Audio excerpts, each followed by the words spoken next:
तो वीडियो बहुत ही ज़्यादा खास होने वाला है क्योंकि आज के इस वीडियो में हम लोग पढ़ने वाले हैं 21 ऐसे ऑब्जेक्टिव क्वेश्चन जो कि एसएससी कंपटीशन लेवल एग्जाम का कोई भी अगर आप एग्जाम देते हैं, चाहे रेलवे की किसी पोस्ट की आप तैयारी कर रहे हो, चाहे बैंक पीओ क्लर्क की तैयारी कर रहे हो या बिहार पुलिस एसआई दरोगा की तैयारी कर रहे हो।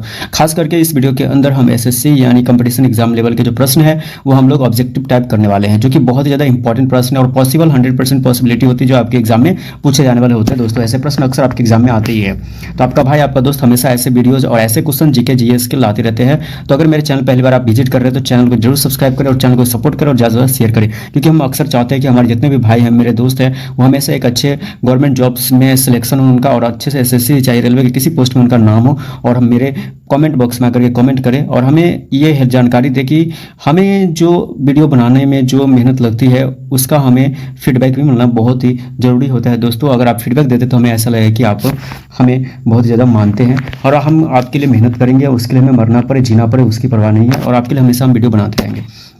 तो चलिए शुरू करते हैं। सबसे पहले प्रश्न की अगर बात करें दोस्तों, तो पहला प्रश्न पूछा है कि भारतीय संविधान का कौन सा अनुच्छेद, थोड़ा सा जूम कर लेते हैं। तो पहला प्रश्न अगर दोस्तों बात करें तो यहाँ पे कहते हैं कि भारतीय संविधान का कौन सा अनुच्छेद मौलिक अधिकारों के निलंबन से संबंधित है। दोस्तों ऑप्शन ए अनुच्छेद 14, ऑप्शन बी अनुच्छेद 19, ऑप्शन सी अनुच्छेद 32, ऑप्शन डी अनुच्छेद 359। दोस्तों इसका करेक्ट आंसर ऑप्शन नंबर क्या हो जाएगा, डी हो जाएगा, यानी कि अनुच्छेद 359 इसका करेक्ट आंसर हो जाएगा। तो दोस्तों ये बहुत ही महत्वपूर्ण प्रश्न है। पहला प्रश्न जो है, भारतीय संविधान का कौन सा अनुच्छेद मौलिक अधिकारों के निलंबन से संबंधित है। ऑप्शन ए अनुच्छेद 14, ऑप्शन बी है अनुच्छेद 19, ऑप्शन सी अनुच्छेद 32, ऑप्शन डी अनुच्छेद 359। दोस्तों इसका correct answer option number D हो जाएगा, यानी कि अनुच्छेद 359 हो जाएगा, इसका करेक्ट आंसर होगा। चलिए बात कर लेते हैं अगले प्रश्न, यानी कि प्रश्न संख्या अगर हम 2 की बात करें दोस्तों, इसमें क्या पूछा है कि भारतीय राष्ट्रीय कांग्रेस के प्रथम मुस्लिम अध्यक्ष कौन थे। तो भारतीय राष्ट्रीय कांग्रेस के प्रथम मुस्लिम अध्यक्ष कौन थे। Option A Abdul Kalam Azad, option B Badruddin Tyabji, option C Syed Ahmad Khan, option D Mohammad Ali Jinnah. दोस्तों इसका correct answer option number B हो जाएगा, यानी कि बदरुद्दीन तैयब जी हो जाएगा। तो भारतीय राष्ट्रीय कांग्रेस के प्रथम मुस्लिम अध्यक्ष कौन थे, तो बदरुद्दीन तैयब जी थे, तो ऑप्शन नंबर बी इसका करेक्ट हो जाएगा।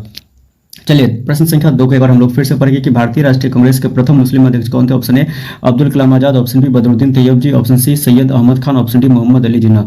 दोस्तों इसका correct answer option number B हो जाएगा, यानी कि बदरुद्दीन तैयब जी हो जाएगा, इसका करेक्ट आंसर। चलिए बात कर लेते हैं अगले प्रश्न, यानी कि प्रश्न संख्या अगर हम 3 की बात करें दोस्तों, इसमें पूछा है कि पृथ्वी की सबसे ऊपरी परत कौन सी है। Option A mantle, option B crust, option C core, option D नीफे।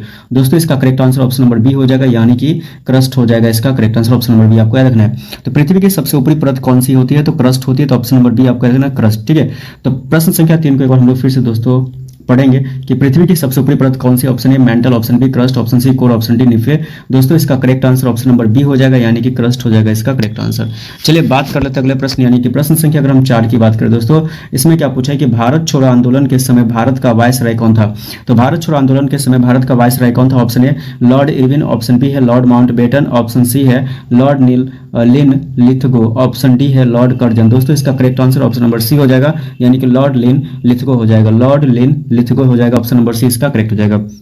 Bharat छोड़ो आंदोलन के समय भारत का वायसराय कौन था, तो लॉर्ड लिन लिथगो था, तो ऑप्शन नंबर सी इसका करेक्ट हो जाएगा। चलिए प्रश्न संख्या 4 को एक बार हम लोग क्या करेंगे, फिर से पढ़ेंगे कि भारत छोड़ो आंदोलन के समय भारत का वायसराय कौन था। Option A Lord Irwin, option B है लॉर्ड माउंटबेटन, ऑप्शन सी है Lord Linlithgow, option D है लॉर्ड कर्जन। दोस्तों इसका correct answer option number C हो जाएगा, यानी कि लॉर्ड लिन लिथगो हो जाएगा, इसका करेक्ट आंसर। चलिए बात कर लेते हैं अगले प्रश्न, यानी कि प्रश्न संख्या अगर हम 5 की बात करें दोस्तों, इसमें क्या पूछा है कंप्यूटर में RAM का पूरा नाम क्या है। तो कंप्यूटर में RAM का पूरा नाम क्या है। Option A random access memory, option B है read access memory, option C है rapid access memory, option D है रन एक्सेस मेमोरी। दोस्तों इसका correct answer option number A हो जाएगा, यानी कि रैंडम एक्सेस मेमोरी इसका करेक्ट आंसर हो जाएगा दोस्तों। ठीक है, तो ये भी प्रश्न बहुत बार पूछा गया कि कंप्यूटर में रैम का पूरा नाम क्या होता है, तो याद रखना आपको ऑप्शन नंबर ए करेक्ट हो जाएगा, रैंडम एक्सेस मेमोरी हो जाएगा। ठीक है, तो ये वाला पोर्शन आपको याद रखना रैंडम एक्सेस मेमोरी। चलिए प्रश्न संख्या 5 को एक बार हम लोग फिर से पढ़ेंगे कि कंप्यूटर में RAM का पूरा नाम क्या है। Option A random access memory, option B read access memory, option C rapid access memory, option D है रन एक्सेस मेमोरी। दोस्तों इसका correct answer option number A हो जाएगा, यानी कि random access memory correct answer हो जाएगा। चलिए बात कर लेते हैं अगले प्रश्न, यानी कि प्रश्न संख्या अगर हम 6 की बात करें दोस्तों, इसमें पूछा कि निम्न में से कौन सी गैस ग्रीन हाउस प्रभाव के लिए सर्वाधिक जिम्मेदार है। तो निम्न में से कौन सी गैस ग्रीन हाउस प्रभाव के लिए सर्वाधिक जिम्मेदार है। Option A oxygen, option B nitrogen, option C carbon dioxide, option D hydrogen. दोस्तों इसका correct answer option number C हो जाएगा, यानी कि कार्बन डाइऑक्साइड हो जाएगा, इसका गैस हो जाएगा। तो निम्न में से कौन सी गैस ग्रीन हाउस प्रभाव के लिए सर्वाधिक जिम्मेदार है, तो कार्बन डाइऑक्साइड गैस, यानी कि ऑप्शन नंबर सी इसका करेक्ट हो जाएगा। चलिए बात कर लेते हैं अगले प्रश्न, यानी कि प्रश्न संख्या अगर हम 7 की बात करें, इसमें पूछा कि द डिस्कवरी ऑफ इंडिया पुस्तक किसने लिखी। Option A Mahatma Gandhi, option B Subhash Chandra Bose, option C Jawaharlal Nehru, option D doctor Ambedkar. तो ऑप्शन हो जाएगा सी करेक्ट आंसर हो जाएगा, यानी कि जवाहरलाल नेहरू हो जाएगा इसका correct answer. The discovery of India पुस्तक किसने लिखी थी? तो जवाहरलाल नेहरू ने लिखी थी दोस्तों। तो ऑप्शन नंबर सी इसका करेक्ट हो जाएगा। चलिए बात कर लेते हैं अगले प्रश्न, यानी कि प्रश्न संख्या 8 का जो इसमें दिया है वो मैथ का क्वेश्चन दिया हुआ है। तो यदि किसी संख्या का एसएससी से संबंधित मैथ का क्वेश्चन है कि किसी संख्या का 40% 120 है, तो संख्या क्या होगी? मान लेते हैं कि x का 40% है, तो 40/100 हो गया और बराबर में 120 हो गया दोस्तों, ठीक है। तो यहाँ पे क्या हो जाएगा? ये मल्टीप्लाई हो जाएगा, तो ये मल्टीप्लाई होता है 0 से 0 क्या हो जाएगा? कैंसिल हो जाएगा। उसके बाद यहाँ पे 2 2 जा 4 होगा, यहाँ पे 2 5 जा 10 हो जाएगा। यानी कि अगर हम देखा जाए तो यहाँ पे डिवाइड के फॉर्म में मल्टीप्लाई हो जाएगा, यानी कि 120 इंटू 5 हो जाएगा, और नीचे में यहाँ पे अगर हम देखें तो 2 हो जाएगा, यानी कि 120 गुने 5/2, 2 से 2 का 2 6 12। यानी कि अगर हम बात करें तो यहाँ पे हमें मिल गया 60 गुने 5 मिला, तो यानी कि 6 5 30, यानी कि 300 आंसर हो जाएगा, यानी कि ऑप्शन नंबर सी इसका करेक्ट हो जाएगा, ठीक है। चलिए, तो मैथ का क्वेश्चन था एसएससी से संबंधित। चलिए प्रश्न संख्या अगर हम 9 की बात करें, तो प्रश्न संख्या 9 में अगर हम बात करें तो भारतीय रिजर्व बैंक का राष्ट्रीयकरण कब हुआ? तो भारतीय रिजर्व बैंक का राष्ट्रीयकरण कब हुआ? Option A 1935, option B 1947, option C 1949, option D 1952। तो दोस्तों इसका correct answer option number C हो जाएगा, यानी कि 1949 हो जाएगा इसका करेक्ट आंसर। तो भारतीय रिजर्व बैंक का राष्ट्रीयकरण कब हुआ? तो 1949 में। तो ऑप्शन नंबर सी आपको याद रखना है, ठीक है।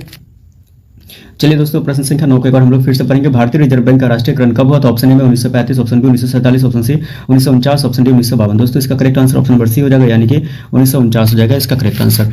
चलिए बात कर लेते हैं अगले प्रश्न, यानी कि प्रश्न संख्या 10 की बात करें। इसमें पूछा कि निम्न में से कौन सा तत्व सबसे हल्का है? तो निम्न में से कौन सा तत्व सबसे हल्का? Option A helium, option B hydrogen, option C oxygen, option D nitrogen. तो दोस्तों इसका correct answer option number B हो जाएगा, यानी कि हाइड्रोजन हो जाएगा इसका करेक्ट आंसर। तो निम्न में से कौन सा तत्व सबसे हल्का है? तो हाइड्रोजन, यानी कि ऑप्शन नंबर बी आपको याद रखना है। चलिए एक बार फिर से प्रश्न संख्या 10 को हम लोग पढ़ेंगे कि निम्न में से कौन सा तत्व सबसे हल्का है? Option A helium, option B hydrogen, option C oxygen, option D nitrogen. तो दोस्तों इसका correct answer option number B हो जाएगा, यानी कि हाइड्रोजन हो जाएगा इसका करेक्ट आंसर। चलिए बात कर लेते हैं प्रश्न संख्या 11 की। तो प्रश्न संख्या 11 में क्या पूछा कि जालियांवाला बाग हत्याकांड कब हुआ? Option A 1917, option B 1918, option C 1919, option D 1920। दोस्तों इसका correct answer option number C हो जाएगा, यानी कि 1919 हो जाएगा। तो जालियांवाला बाग हत्याकांड कब हुआ? तो 1919 में। तो ऑप्शन नंबर सी आपको याद रखना है। अगले प्रश्न की हम बात करें तो प्रश्न संख्या 12 में क्या पूछा है कि भारत का पहला परमाणु परीक्षण कहाँ हुआ था? Option A Pokhran, option B Sriharikota, option C Chandipur, option D Trivandrum. इसका correct answer option number A हो जाएगा, यानी कि पोखरण हो जाएगा इसका करेक्ट आंसर। तो भारत का पहला परमाणु परीक्षण कहाँ हुआ था? तो पोखरण में हुआ था। तो ऑप्शन नंबर ए इसका करेक्ट हो जाएगा। फिर से हम लोग प्रश्न संख्या 12 को पढ़ेंगे कि भारत का पहला परमाणु परीक्षण कहाँ हुआ था? Option A Pokhran, option B Sriharikota, option C Chandipur, option D Trivandrum. दोस्तों इसका correct answer option number A हो जाएगा, यानी कि पोखरण में हुआ था, यानी कि भारत का पहला परमाणु परीक्षण पोखरण में हुआ था। ऑप्शन नंबर ए आपको याद रखना है। अगले प्रश्न की हम बात करें तो प्रश्न संख्या 13 में क्या पूछा है कि लोकसभा के सदस्यों का कार्यकाल कितने वर्षों का होता है? ऑप्शन ए 4 वर्ष, ऑप्शन बी 5 वर्ष, ऑप्शन सी 6 वर्ष, ऑप्शन डी 7 वर्ष। दोस्तों इसका correct answer option number B हो जाएगा, यानी कि 5 वर्ष का होता है। तो लोकसभा के सदस्यों का कार्यकाल कितने वर्षों का होता है? तो 5 वर्षों का होता है। तो ऑप्शन नंबर बी इसका करेक्ट होगा। तो प्रश्न संख्या अगर हम 13 की बात करें तो लोकसभा के सदस्यों का कार्यकाल कितने वर्षों का होता है? ऑप्शन ए 4 वर्ष, ऑप्शन बी 5 वर्ष, ऑप्शन सी 6 वर्ष, ऑप्शन डी 7 वर्ष। दोस्तों इसका correct answer option number B हो जाएगा, यानी कि 5 वर्ष आपको याद रखना है। अगले प्रश्न की बात करें दोस्तों तो प्रश्न संख्या 14 में क्या पूछा है कि ओजोन परत किस मंडल में पाई जाती है? तो ओजोन परत किस मंडल में पाई जाती है? Option A troposphere, option B समताप मंडल, ऑप्शन सी आयन मंडल, ऑप्शन डी बहिर्मंडल। दोस्तों इसका correct answer option number B हो जाएगा, यानी कि समताप मंडल हो जाएगा। तो ओजोन परत किस मंडल में पाई जाती है? तो समताप मंडल में पाई जाती है। तो ऑप्शन नंबर बी आपको याद रखना है। एक बार फिर से हम लोग प्रश्न संख्या 14 को पढ़ेंगे कि ओजोन परत किस मंडल में पाई जाती है? Option A troposphere, option B समताप मंडल, ऑप्शन सी आयन मंडल, ऑप्शन डी बहिर्मंडल। तो दोस्तों इसका correct answer option number B हो जाएगा, यानी कि समताप मंडल हो जाएगा इसका करेक्ट आंसर। चलिए बात कर लेते हैं अगले प्रश्न, यानी कि प्रश्न संख्या अगर हम 15 की बात करते हैं कंप्यूटर का मस्तिष्क किसे कहा जाता है? Option A RAM, option B है hard disk, option C CPU, option D monitor. दोस्तों इसका बेसिक क्वेश्चन है ऑप्शन नंबर सी, यानी कि सीपीयू को कहा जाता है। तो कंप्यूटर का मस्तिष्क यानी कंप्यूटर का ब्रेन, यानी कि सीपीयू को, यानी कि सेंट्रल प्रोसेसिंग यूनिट इसका फुल फॉर्म होता है। ऑप्शन नंबर सी आपको याद रखना है। एक बार फिर से दोस्तों प्रश्न संख्या 15 को पढ़ेंगे कंप्यूटर का मस्तिष्क किसे कहा जाता है? Option A RAM, option B hard disk, option C CPU, option D monitor. दोस्तों इसका correct answer option number C हो जाएगा, यानी कि सीपीयू हो जाएगा इसका करेक्ट आंसर। चलिए अगले प्रश्न की बात कर लेते हैं। प्रश्न संख्या अगर हम 16 की बात करते हैं इसमें कहता है कि संविधान सभा के प्रारूप समिति के अध्यक्ष कौन थे? Option A Rajendra Prasad, option B B R Ambedkar, option C Nehru, option D Patel. दोस्तों इसका correct answer option number B हो जाएगा, यानी कि बी आर अम्बेडकर। तो संविधान सभा के प्रारूप समिति के अध्यक्ष कौन थे? बी आर अम्बेडकर थे। तो ऑप्शन नंबर बी आपको याद रखना है। तो प्रश्न संख्या अगर हम 16 की बात करें तो संविधान सभा के प्रारूप समिति के अध्यक्ष कौन थे? Option A Rajendra Prasad, option B R Ambedkar, option C Nehru, option D Patel. दोस्तों इसका correct answer option number B हो जाएगा, यानी कि बी आर अम्बेडकर हो जाएगा इसका करेक्ट आंसर।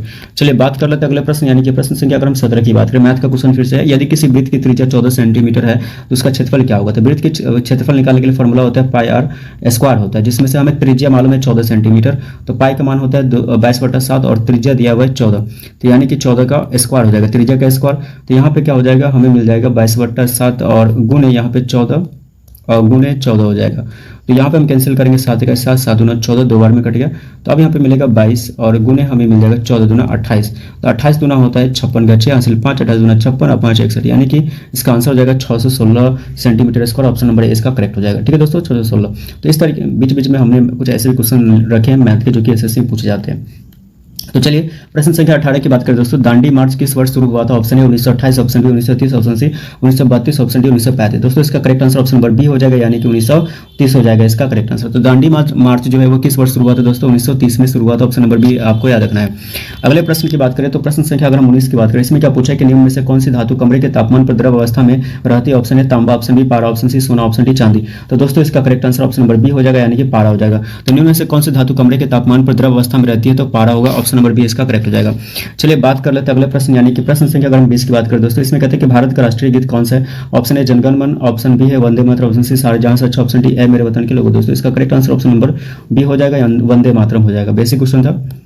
अगले प्रश्न की बात करें तो प्रश्न संख्या है 21।